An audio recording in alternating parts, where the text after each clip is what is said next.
Oke, udah ke-record ya. Langsung ke share screen.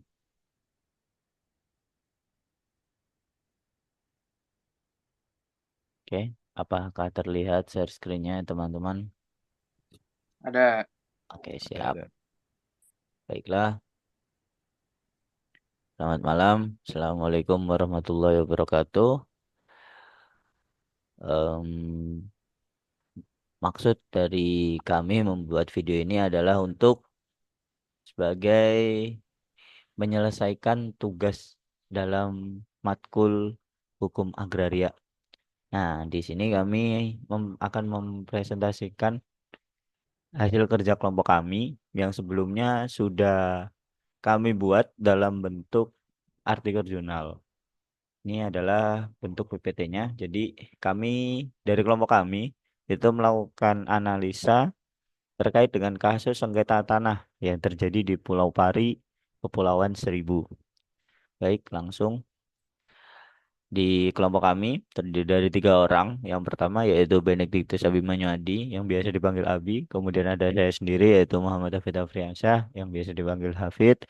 Kemudian yang terakhir ada M. Naufal Arifin yang biasa dipanggil Naufal. Nah, langsung saja. Em, peng- Pengertian hukum agraria. Pengertian hukum agraria ini dibagi menjadi 3. Yang pertama yaitu menurut UU PA, kemudian yang kedua hukum agraria dalam arti sempit, dan yang terakhir yang ketiga yaitu hukum agraria dalam arti luas. Nah, hukum agraria dalam arti luas yaitu merupakan sesuatu yang berkaitan dengan tanah sebagaimana ditentukan dalam UU PA, yaitu meliputi bumi, air, ruang angkasa, dan kekayaan alam yang terkandung di dalamnya. Sedangkan hukum agraria dalam arti sempit adalah keseluruhan kaidah-kaidah hukum, baik itu tertulis maupun tidak tertulis, yang mengatur mengenai agraria. Dan lanjut ke tanah. Dalam Undang-Undang Nomor 5 Tahun 1960 tentang pokok-pokok agraria, tanah didefinisikan sebagai permukaan bumi. Tanah memiliki fungsi dalam rangka integritas negara dan fungsi sebagai modal dasar dalam rangka mewujudkan sebesar-besarnya untuk kemakmuran rakyat. Kedudukan tanah yang sangat primer ini membuat tak lepas dari sengketa tanah yang terjadi. Selanjutnya akan dibacakan dan dijelaskan oleh teman saya, Naufal. Kemudian di sini ada sengketa tanah. Sengketa tanah adalah sengketa yang ditimbulkan karena adanya konflik kepentingan atas tanah. Perlu adanya perbaikan dalam bidang penataan dan penggunaan tanah untuk kesejahteraan masyarakat dan yang terutama pada kepastian hukum di dalamnya.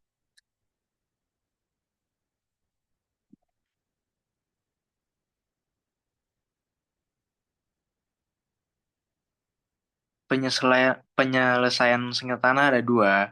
Proses penyelesaian yang pertama ada proses penyelesaian sengketa melalui litigasi di dalam pengadilan. Yang kedua ada proses penyelesaian melalui kerjasama di luar pengadilan.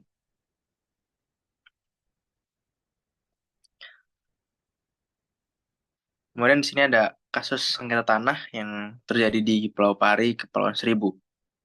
Sengketa ini merupakan sengketa pertanahan yang melibatkan masyarakat dan perusahaan PT Bumi Pari Asri atau PT BPA yang telah terjadi pada tahun 2011.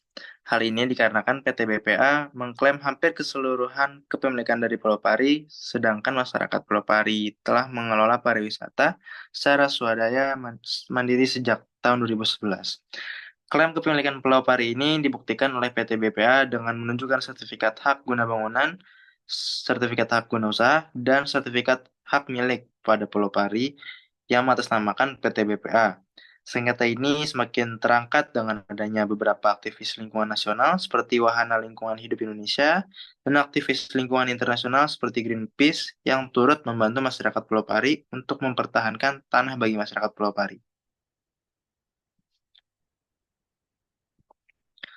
Permasalahan konflik tanah atau lahan antara warga Pulau Pari dan pihak swasta PT BPA dimulai sejak tahun 1993, yaitu ketika satu konsorsium korporasi PT BPA menyatakan bahwa 90% kepemilikan tanah di Pulau Pari adalah milik perusahaan konsorsium dan kedepannya akan dibangun kawasan wisata modern berupa villa, hotel, dan pantai yang tertata rapi.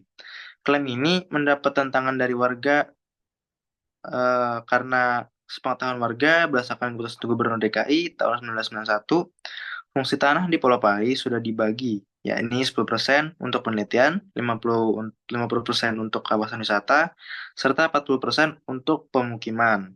Tidak ada hak kepemilikan pribadi karena Pulau Pari ditetapkan dalam Rencana Tata Ruang DKI Jakarta sebagai pulau pemukiman di bawah penguasaan pemerintah Provinsi DKI Jakarta seperti 10 pulau pemukiman lain di Kepulauan Seribu. Namun, ternyata perusahaan menyatakan tanah-tanah tersebut telah diakuisisi melalui jual beli secara resmi melalui kelurahan. Indikasinya, letter C warga yang pernah diminta oleh kelurahan pada periode 1918 sampai 1985 secara sepihak dialihkan kepada perorangan di luar Pulau Pari. Peralihan letter C dari warga ke kelurahan dan kemudian ke perusahaan secara diam-diam. Ini menyiksa kemelut menyangkut siapa yang memiliki hak atas tanah tersebut dan bagaimana proses peralihan tanah itu terjadi. Kemudian ini akan saya lanjutkan kepada rekan saya, Abi. Oke, jadi pada pembahasan pertama itu membahas bukti kepemilikan tanah berupa gihik yang dimiliki masyarakat lokal Pulau Pari menurut Undang-Undang Nomor 5 Tahun 1960 tentang Peraturan Dasar Pokok Agraria. Nah, jadi kepemilikan tanah yang diklaim oleh PT BPA ini di Pulau Pari tersebut berupa hak milik dan hak guna bangunan. Harus dibuktikan dengan adanya sertifikat hak milik dan sertifikat hak guna bangunan yang mengatasnamakan PT BPA sebagai badan hukum yang menguasai tanah tersebut. Lain halnya dengan masyarakat lokal Pulau Pari yang membuktikan kepemilikan tanah menggunakan letter C sebagai alat bukti hak atas tanah sebelumnya terbitnya sertifikat. Letter C merupakan buku register pertanahan yang ada di desa atas kepemilikan tanah di lokasi tersebut secara turun-temurun. Letter C disimpan oleh kelurahan, sedangkan masyarakat akan mendapatkan salinan letter C atau yang disebut dengan GIRIK. Boleh dilanjutkan. Nah, lalu pada pembahasan kedua, bila merujuk pada Undang-Undang Pokok Agraria, sertifikat atas nama PT BPA merupakan alat bukti yang lebih kuat dibandingkan letter C atau GIRIK yang dimiliki oleh masyarakat Pulau Pari. Namun dalam proses pembuatan sertifikat atas tanah yang dilakukan oleh Badan Pertanahan Kota Jakarta Utara tidak sesuai dengan Pasal 19 Peraturan Pemerintah Nomor 10 Tahun 1961. Sebagaimana telah dirubah dengan Peraturan Pemerintah Nomor 24 Tahun 1997 tentang pendaftaran tanah yang menjelaskan bahwa apabila penetapan batas bidang tanah tidak diperbolehkan, lalu oleh pemegang hak atas tanah yang bersangkutan. Dengan pemegang hak atas tanah yang berbatasan, maka pengukuran bidang tanahnya diupayakan untuk sementara dilakukan berdasarkan batas-batas yang menurut kenyataannya merupakan batas-batas bidang tanah yang bersangkutan. Sehingga dalam hal pendaftaran tanah untuk nantinya dibuat sertifikat atas tanah tersebut diperlukan kesepakatan baik antara masyarakat lokal Pulau Pari dan BPA. Oleh karena itu dapat disimpulkan bahwa alat bukti letter C atau GIG yang dimiliki oleh masyarakat lokal Pulau Pari tersebut memang tidak sekuat alat bukti sertifikat atas tanah yang dimiliki oleh PT BPA. Namun dalam proses pendaftaran tanah hingga penerbitan sertifikat atas tanah tersebut terdapat penyelewengan dari pasal 19 Peraturan Pemerintah Nomor 10 Tahun 1961 sebagaimana telah diubah dengan Peraturan Pemerintah Nomor 24 Tahun 1997 dengan tentang pendaftaran tanah. Boleh lanjutkan. Oke, lalu pembahasan berikutnya itu membahas tentang pengaturan atas kepemilikan pengaturan atas kepemilikan hak milik yang diklaim oleh PT Bumi Pari Asri menurut hukum agraria. Nah, sebelum merujuk ke kasus, di sini saya akan berjelas tentang hak milik. Nah, jadi hak milik itu merupakan hak kepemilikan yang paling kuat yang dapat dipunyai orang atas tanah dan hak milik dapat beralih dan dialihkan kepada pihak lain. Dengan memiliki hak ini, seseorang memiliki kuasa penuh atas tanah yang menjadi miliknya. Hak milik dapat dimiliki oleh perorangan atau badan hukum. Badan hukum yang dapat mempunyai tanah hak milik ini dapat dilihat dalam Peraturan Pemerintah Nomor 38 Tahun 1963 tentang penunjukan badan-badan hukum yang mempunyai yang dapat mempunyai hak milik atas tanah.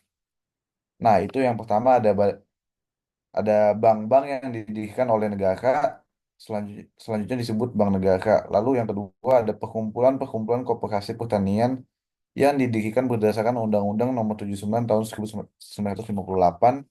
Yang ketiga, badan-badan keagamaan yang ditunjuk oleh Menteri Pertanian atau Agraria setelah menengah Menteri Agama. Dan yang terakhir, badan-badan sosial yang ditunjuk oleh Menteri Pertanian atau Agraria setelah menengah Menteri Kesejahteraan Sosial. Nah, jadi dikaitkan dengan kasus, dapat disimpulkan bahwa PT BPM merupakan swasta, perusahaan swasta yang berbadan hukum, sejatinya tidak dapat memiliki tanah di Pulau Pakis secara hak milik. Hal itu dikarenakan PT BPM